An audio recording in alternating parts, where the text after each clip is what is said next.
আমি শাহাদা পাঠ করব যদি ডক্টর জাকির নায়েক আমার প্রশ্নের উত্তর দিতে পারেন। আমি একজন নাস্তিক। আমি শাহাদা পাঠ করতে চাই। থামুন, আমার কথা শুনুন। হ্যাঁ, আমি শাহাদা পাঠ করতে চাই। আমি কি শাহাদা পাঠ করাতে পারি, নাকি পুলিশকে জিজ্ঞাসা করতে হবে? পুলিশ, আমি কি শাহাদা পাঠ করাতে পারি নাকি না? 2 মিনিট। আপনি কেন মুসলিমদের মুসলিম হতে বাধা দিতে চাইছেন?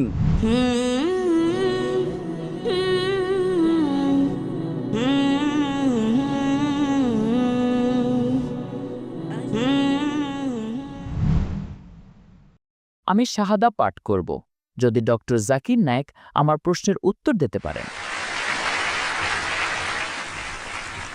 আমার নাম মিফতাহ। আমি জোম্বাং থেকে এসেছি। আমি একজন নাস্তিক। আমি এমন পরিবারে জন্মেছি যেখানে আমার পরিচয়পত্রে ইসলাম লেখা আছে, কিন্তু আমি নাস্তিক। আমি খ্রিস্ট ধর্মসহ অনেক ধর্ম অধ্যয়ন করেছি এবং খ্রিস্ট ধর্মে আমি অনেক ভুল খুঁজে পেয়েছি। আমার প্রশ্ন হল, বৌদ্ধ ধর্মের ত্রিপিটকের এমন একটি শ্লোক উল্লেখ করুন যা অন্য কোনো শ্লোকের সাথে বিরোধপূর্ণ অথবা যা বৈজ্ঞানিকভাবে ভুল। ভাই একটি প্রশ্ন করেছেন যে তিনি একজন নাস্তিক এবং তিনি ইসলাম গ্রহণ করবেন যদি আমি তার প্রশ্নের উত্তর দিতে পারি। তিনি বলছেন, আপনি কি বৌদ্ধ ধর্মগ্রন্থ থেকে একটিও ভুল বের করতে পারব? তাহলে তিনি যদি নাস্তিক হন, তবে তিনি বৌদ্ধ ধর্মগ্রন্থ নিয়ে কথা বলছেন কেন? আমার প্রথম প্রশ্ন। আমি জানতে চাই। জয় হোক, আমি এখানে ধর্মগ্রন্থে ভুল বের করতে আসিনি, কিন্তু যেহেতু আপনি জিজ্ঞাসা করেছেন, বৌদ্ধ ধর্মের প্রধান দর্শন 4টি মহৎ সত্যের উপর ভিত্তি করে প্রতিষ্ঠিত। আপনি কি বুদ্ধের 4টি মহৎ সত্যের কথা শুনেছেন? আপনি কি বুদ্ধের 4টি মহৎ সত্যের কথা শুনেছেন? আমি জানি না। আপনি যদি না জানেন, তাহলে আপনি বৌদ্ধ ধর্মগ্রন্থ সম্পর্কে কি জানেন? যদি কেউ বলে আমি কোরআন জানি, আপনি কি কুল হল্লাহ আহাদ জানেন? আমি জানি না। সূরা ফাতিহা জানি না। তাহলে আপনি আমার উত্তর কিভাবে বুঝবেন? বৌদ্ধ ধর্মের ভিত্তি হল বুদ্ধের 4টি মহৎ সত্য। যদি এটি সম্পর্কে না জানেন, তাহলে আমার উত্তর কিভাবে বুঝবেন? আপনি বুদ্ধের 4টি মহৎ সত্য জানেন কি? বৌদ্ধ ধর্মের 4টি সত্য কি কি? কিন্তু আপনি যদি তা নাই জানেন, তাহলে সেগুলো সঠিক না ভুল কিভাবে বুঝবেন? যাই হোক, আমি আপনার মতো নই। কিন্তু আমি ত্রিপিটক গ্রন্থের শ্লোকের ভুল সম্পর্কে জানতে চেয়েছি। ত্রিপিটক হল বৌদ্ধ ধর্মগ্রন্থগুলোর মধ্যে একটি। বৌদ্ধ ধর্মগ্রন্থে ধম্মপদ সহ আরও অনেক কিছুই রয়েছে, কিন্তু আমি মৌলিক বিষয় নিয়ে আলোচনা করছি, আরও ভালো মৌলিক বিষয়। এখন বুদ্ধের মতে তিনি বলেছেন যে 4টি মত সত্য রয়েছে। প্রথমটি হলো এই জগতে দুঃখ এবং কষ্ট রয়েছে। দ্বিতীয় সত্য, দুঃখ ও কষ্টের কারণ হলো তৃষ্ণা। তৃতীয়, দুঃখ ও কষ্ট দূর করতে হলে আকাঙ্ক্ষা দূর করতে হবে। চতুর্থ, আকাঙ্ক্ষা দূর করতে হলে অষ্টাঙ্গিক মার্গ অনুসরণ করতে হবে। আমি আবার বলছি, বুদ্ধ বলেছেন প্রথম মহৎ সত্য হল এই জগতে দুঃখ এবং কষ্ট রয়েছে। দ্বিতীয়ত, দুঃখ ও কষ্টের কারণ হল তৃষ্ণা। তৃতীয়ত, আকাঙ্ক্ষা দূর করার মাধ্যমে আপনি দুঃখ এবং কষ্ট দূর করতে পারবেন। চতুর্থ, আকাঙ্ক্ষা দূর করার জন্য আপনাকে অষ্টাঙ্গিক মার্গ অনুসরণ করতে হবে। আমি ভুলের কথা জিজ্ঞেস করছি স্যার, অথবা এমন কোনো শ্লোক যা অন্য শ্লোকের সাথে সাংঘর্ষিক। ভাই, আমি যখন উচ্চতর বিষয় নিয়ে আলোচনা করি, তখন নিম্ন স্তরে যাই না। এটি অনেক উচ্চতর বিষয়। আমি উচ্চতর বিষয় নিয়ে কথা বলছি। আমি উচ্চতর গ্রন্থ অধ্যয়ন করি, নিম্ন স্তরের গ্রন্থ নয়। এই গ্রন্থগুলো অনেক উন্নত। তিনি যদি বৌদ্ধ ধর্ম সম্পর্কে না জানেন, তাহলে আমি আর কি বলবো? সুতরাং আমি আপনাকে বৌদ্ধ ধর্মের প্রধান খুঁটিগুলোর মধ্যেই ভুল দেখাচ্ছি। আমার প্রশ্ন হল, বুদ্ধের তৃতীয় মহৎ সত্যটি হল দুঃখ ও কষ্ট দূর করতে হলে আকাঙ্ক্ষা দূর করতে হবে। চতুর্থটি হল আকাঙ্ক্ষা দূর করার জন্য আপনাকে 10টি বিধ পথ অনুসরণ করতে হবে। প্রশ্নটা হলো, যদি আমাকে 10টা বিধ পথ অনুসরণ করতে হয়, তাহলে সেই পথ অনুসরণ করার জন্য আমার মধ্যে একটা আকাঙ্ক্ষা থাকতে হবে। সুতরাং এটা বলছে যে আকাঙ্ক্ষা দূর করার জন্য আপনার আকাঙ্ক্ষা থাকা উচিত। তাই এটি যৌক্তিকভাবে স্ববিরোধী। আপনি কি বুঝতে পারছেন? হ্যাঁ হ্যাঁ। বুদ্ধের তৃতীয় মত সত্যটি হল দুঃখ ও কষ্টের কারণ হল আকাঙ্ক্ষা। তৃতীয় সত্য, আকাঙ্ক্ষা দূর করতে হলে কষ্ট দূর করতে হবে। চতুর্থটি হল আকাঙ্ক্ষা দূর করার জন্য আপনাকে 10টা বিধ পথ অনুসরণ করতে হবে। তার মানে সেই পথ অনুসরণ করার জন্য আপনার মধ্যে আকাঙ্ক্ষা থাকতে হবে। সুতরাং এটা বলছে যে আকাঙ্ক্ষা দূর করার জন্য আপনার আকাঙ্ক্ষা থাকা উচিত, তাই এটি যৌক্তিকভাবে স্ববিরোধী। সুতরাং মূল ভিত্তিটাই এটি একটা তাসের ঘরের মতো, এটি স্ববিরোধী। আকাঙ্ক্ষা দূর করার জন্য আপনার আকাঙ্ক্ষা কিভাবে থাকতে পারে? সুতরাং এটাই কারণ। এবং আপনি আমার অন্য ভিডিও ক্যাসেটগুলো শুনতে পারেন, যেখানে আমি বৌদ্ধ ধর্ম নিয়ে কথা বলেছি। কিন্তু আমি মূলত শীর্ষস্থানীয় বিষয়গুলো নিয়ে আলোচনা করি, নিম্নস্তরের বিষয়গুলো নয়। আমি প্রধানত ধম্মপদ এবং অন্যান্য ধর্মগ্রন্থ নিয়ে কথা বলছি। আশা করি এটা আপনার প্রশ্নের উত্তর দিয়েছি। ভারতে শান্তি দেবীর পুনর্জন্ম সম্পর্কে শান্তি দেবীর পুনর্জন্ম নিয়ে আপনার মতামত কি? ভারতে একজন শান্তিদেবী আছেন, ভারতে অনেক শান্তিদেবী আছেন, তার পুনর্জন্ম হয়েছে। এটি হিন্দু ধর্মের একটা দর্শন, কিন্তু এটি অযৌক্তিক এবং অবৈজ্ঞানিক। কারণ একবার মারা গেলে বৈজ্ঞানিকভাবে আপনার পুনর্জন্ম হতে পারে না। এটা কেবল একটা অনুমান, এটি বৈজ্ঞানিকভাবে মোটেই প্রমাণিত নয়। এবং এমনকি বেদেও যখন পুনর্জন্ম নিয়ে কথা বলা হয়, পুন মানে পরবর্তী, জন্ম মানে জীবন। এমনকি ইসলামও বিশ্বাস করে পুনর্জন্ম বা পরকালে, যার মানে আপনি এই জগতে আসেন এবং পরকালে আপনাকে পুনরুত্থিত করা হবে, কিন্তু কোনো জন্ম মৃত্যুর চক্র নেই। এটা একটা কাল্পনিক কাহিনী। সুতরাং বেদেও যখন পুনর্জন্ম নিয়ে কথা বলা হয়, তখন সেটা পরকালের কথা বলে, যেটা আমরা বিশ্বাস করি। আপনি স্বর্গে বা নরকে যাবেন, কিন্তু এটি বিশ্বাস করে না যে আপনি মানুষ হয়ে আবার ফিরে আসবেন, আবার জন্ম নেবেন, আবার ফিরে আসবেন। এটি কেবল একটা অনুমান, যা বৈজ্ঞানিকভাবে অপ্রমাণিত। আশা করি এটা আপনার প্রশ্নের উত্তর দিয়েছি। ঠিক আছে।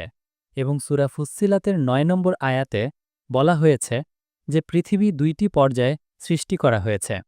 আপনার মতে পৃথিবী এবং আকাশ কি একসাথে সৃষ্টি করা হয়েছে? আপনার মতামত কি? পৃথিবী ও আকাশ কি একসাথে সৃষ্টি করা হয়েছে নাকি হয়নি? ভাই, সূরা ফুসসিলাতের ৪১ নম্বর অধ্যায়ের ৯ নম্বর আয়াতের কথা বলছেন, যেখানে আকাশ ও পৃথিবীর সৃষ্টি সম্পর্কে বলা হয়েছে, এবং তিনি জিজ্ঞাসা করছেন সেখানে কোনো স্ববিরোধিতা আছে কি না। সেখানে একটা আপাত স্ববিরোধিতা রয়েছে। আপাত, আপনি যদি যৌক্তিক না হন, তবে আপনার মনে হতে পারে সেখানে একটা স্ববিরোধিতা আছে। সূরা ফুসসিলাতের ৪১ নম্বর অধ্যায়ের ৯ নম্বর আয়াতে বলা হয়েছে যে আল্লাহ আকাশ ও পৃথিবী সৃষ্টি করেছেন। তিনি আকাশকে ২ দিনে সৃষ্টি করেছেন। তিনি আকাশকে ২ দিনে সৃষ্টি করেছেন, এবং তিনি সৃষ্টি করেছেন, দুঃখিত, সেখানে বলা আছে যে তিনি পৃথিবীকে ২ দিনে সৃষ্টি করেছেন, ২ দিন দিয়ে শুরু হয়, এবং পাহাড় সৃষ্টি করেছেন এবং সেগুলোকে পৃথিবীর উপরে স্থাপন করেছেন ৪ দিনে, এবং আকাশকে সৃষ্টি করেছেন ২ দিনে। এবং তিনি সেগুলোকে বললেন, তোমরা উভয়ে এসো, ইচ্ছায় বা অনিচ্ছায়। এবং তারা বলল, আমরা অনুগত হয়ে আসলাম। আয়াত নম্বর ১১। সুতরাং প্রশ্ন হল, যখন আল্লাহ বলেন যে তিনি পৃথিবীকে ২ দিনে সৃষ্টি করেছেন এবং পাহাড়গুলোকে তার উপরে স্থাপন করেছেন উদ্ভিদ সহ ৪ দিনে, এবং আকাশকে সৃষ্টি করেছেন ২ দিনে, তাহলে এখানে যদি আপনি ২+৪+২, তবে এটি শোনায় ৮-এর মতো। এবং কোরআনের আরও অনেক জায়গায় আল্লাহ বলেছেন যে তিনি আকাশ ও পৃথিবী সৃষ্টি করেছেন ৬ দিনে। সুতরাং ইসলামের কিছু সমালোচক আছেন যারা বলেন, দেখো এখানে এটি ২-৪-২ অর্থাৎ ৮ দিন, অথচ অন্য অনেক জায়গায় আল্লাহ বলেছেন তিনি আকাশ ও পৃথিবী সৃষ্টি করেছেন সিত্তাতা আইয়াম, ৬ দিনে। সুতরাং একটি স্ববিরোধিতা রয়েছে। আপনি যদি কোরআন পড়েন, কোরআনের আয়াত সূরা ফুসসিলাতের ৪১ নম্বর অধ্যায়ের ৯, ১০, ১১ নম্বর আয়াতগুলো, সেখানে বলা হয়েছে যে তিনি পৃথিবীকে ২ দিনে সৃষ্টি করেছেন এবং পৃথিবীকে পাহাড় সহ ৪ দিনে সৃষ্টি করেছেন। সুম্মা, আকাশকে ২ দিনে। এখন আরবিতে সুম্মার দুটো অর্থ রয়েছে। এর অর্থ হতে পারে এবং, অথবা একই সাথে হতে পারে। সুতরাং আমি যদি আপনাকে বলি যে আমি একটা বিল্ডিং ৬ মাসে তৈরি করতে চাই, আমি ৬ মাসে তৈরি করতে চাই, ৬ মাসে, আমি ৬ মাসে বিল্ডিং তৈরি করতে চাই, আমি সীমানা প্রাচীর তৈরি করে ২ মাসে, আমি বেসমেন্ট তৈরি করে ২ মাসে, এবং আমি ২০ তলা বিল্ডিংটা তৈরি করি ৪ মাসে। আপনি তো ৬ মাস বলেছিলেন, এটা তো ৪ মাস। সীমানা প্রাচীর ২ মাসে, বেসমেন্ট ২ মাসে। আমি যখন সীমানা প্রাচীর তৈরি করছি, তখন আমি একই সাথে বেসমেন্টও তৈরি করছি। সুতরাং আমি যখন 2 মাসে সীমানা প্রাচীর তৈরি করছি, তখন আমি বেসমেন্টও 2 মাসে তৈরি করছি। সুতরাং সীমানা প্রাচীর এবং বেসমেন্ট আমরা 2 মাসে তৈরি করছি। তারপর বাকি বীজতলা আমি 4 মাসে তৈরি করছি। তাহলে মোট কত হলো? 8 মাস। 6 মাস, 8 মাস নয়। সুতরাং একইভাবে যখন আল্লাহ বলেন যে তিনি পৃথিবী এবং তার উপরে পাহাড়গুলোকে স্থাপন করেছেন 2 পর্যায়ে, পাহাড় পর্বত 4 পর্যায়ে 6 মাসে, সুম্মা যখন এটা ঘটছিল তখন তিনি আকাশও তৈরি করেছিলেন।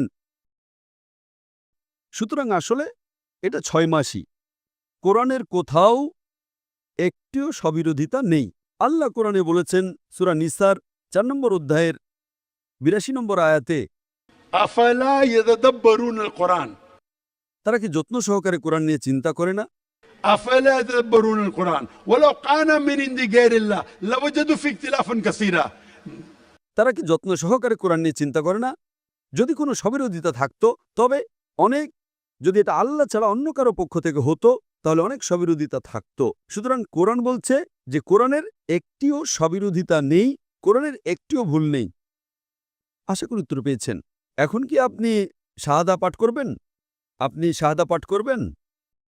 এখনো নয়। পুলিশ বলছে সময় শেষ। আরেকটি প্রশ্ন। থামুন, থামুন। পুলিশ বলছে সময় শেষ। হ্যাঁ, আমি শাহাদা পাঠ করতে চাই। থামুন, আমার কথা শুনুন, আমার কথা শুনুন। আমি শাহাদা পাঠ করতে চাই। ঠিক আছে, মাশাআল্লাহ। আমি কি শাহাদা পাঠ করাতে পারি? নাকি পুলিশকে জিজ্ঞাসা করতে হবে আমি কি শাহাদা পাঠ করাতে পারি? না, আমার সাথে মুসলিম পুলিশ আছে। আমি কি এটি করাতে পারি নাকি না? ভাই পুলিশ, আমি কি শাহাদা পাঠ করাতে পারি নাকি না? 2 মিনিট। আল্লাহ আপনাকে সওয়াব দেবেন। আপনি কেন অমুসলিমদের মুসলিম হতে বাধা দিতে চাইছেন? আল্লাহ আপনাকে সওয়াব দেবেন ইনশাআল্লাহ। ভারতে তারা আমাকে রাত 12টা 2টা পর্যন্ত অনুমতি দেয়। ইন্দোনেশিয়ায় কেন রাত 11টা? Yes, he wants to shahada. اوكي ما شاء الله. আপনি কি একমত যিশুর একজন? হ্যাঁ, আমি এক ঈশ্বরে বিশ্বাস করি। আপনি কি বিশ্বাস করেন যে হযরত মুহাম্মদ ঈশ্বরের নবী? হ্যাঁ, আমি বিশ্বাস করি। আপনি কি ইসলাম গ্রহণ করতে চান? হ্যাঁ, আমি করতে চাই। আপনি কি কেউ বাধ্য করছে ইসলাম গ্রহণ করতে? না, কেউ নেই, না। আপনি কি নিজের ইচ্ছেই করছেন? হ্যাঁ, স্বেচ্ছায়। আপনি কি টাকার বিনিময়ে ইসলাম গ্রহণ করছেন? কেউ নেই, শুধু আমার পরিবার মুসলিম পরিবার থেকে এসেছি, তাই আমি ইসলাম গ্রহণ করতে চাই। আমি আপনার ভিডিওগুলো থেকে খুঁজে বের করেছি। মাশাআল্লাহ, মাশাআল্লাহ। ইনশাআল্লাহ আমি আরবিতে বলবো, আপনি পুনরাবৃত্তি করতে পারেন। আশহাদু আশহাদু আল্লাহ আল্লাহ ইলাহা ইলাহা ইল্লাল্লাহ ইল্লাল্লাহ ওয়া আশহাদু ওয়া আশহাদু আন্না আন্না মুহাম্মাদান মুহাম্মাদান আবদুহু আবদুহু ওয়া রাসূলুহু। ওয়া রাসূলুহু। আমি সাক্ষ্য দিচ্ছি আমি সাক্ষ্য দিচ্ছি যে যে কোনো উপাস্য নেই কোনো উপাস্য নেই আল্লাহ ছাড়া, আল্লাহ ছাড়া, এবং আমি সাক্ষ্য দিচ্ছি এবং আমি সাক্ষ্য দিচ্ছি যে যে নবী মুহাম্মদ সাল্লাল্লাহু আলাইহি সাল্লাম নবী মুহাম্মদ সাল্লাল্লাহু আলাইহি ওয়াসাল্লাম হলেন রাসূল হলেন রাসূল এবং বান্দা এবং বান্দা একমাত্র আল্লাহর। একমাত্র আল্লাহর। মাশাআল্লাহ, আপনি এখন মুসলিম। تكبير تكبير এবং আমি আল্লাহ সুবহানাহু ওয়া তাআলার কাছে প্রার্থনা করি যেন আপনার পূর্বের সমস্ত গুনাহ মাফ করা হয়। আল্লাহ আপনাকে এই দুনিয়া ও পরকালে সর্বোত্তম প্রতিদান দেন।